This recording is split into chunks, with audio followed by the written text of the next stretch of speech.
Кога група тинејџерки, облечени во куси панталони и мајци без ракави, неодамна се качија во израелски автобус, возачот ги принудил да се префрлат во задниот дел на автобусот и да се покријат со шамии како одраз на став, што некои го гледаат како загрижувачки тренд.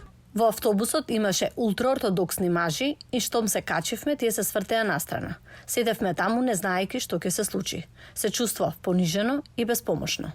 Возачот на автобусот е суспендиран, а израелскиот премиер Бенјамин Нетањаху рече дека секој што ги дискриминира жените во автобус ќе биде казнет.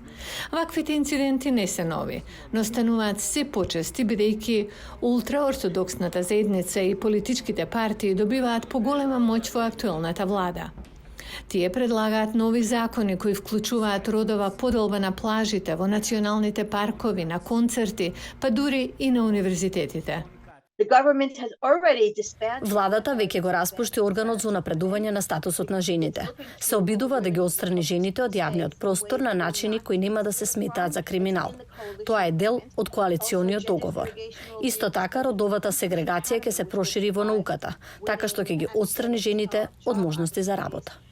Зголемените предизвици за правата на жените од страна на ултраортодоксните политичари и нивните поддржувачи поттикна илјадници жени да протестираат неодамна на улиците на израелскиот, претежно ултраортодоксен град Бнеј Брак.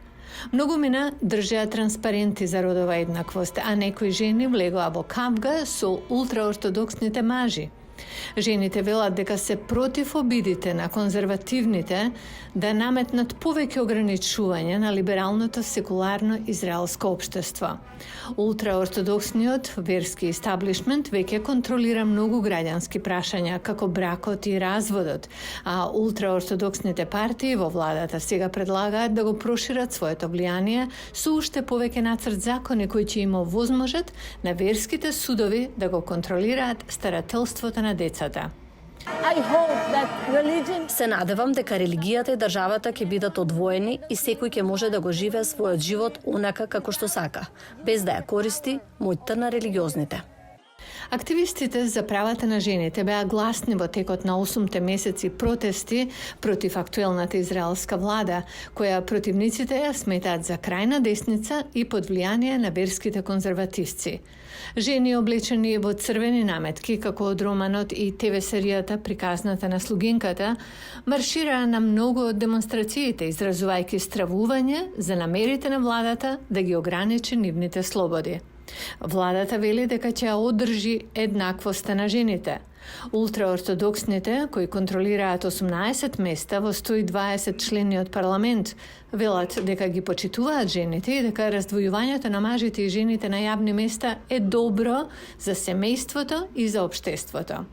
До сега, активистите за правата на жените можеа да сметаат на Врховниот суд за борба против родовата дискриминација.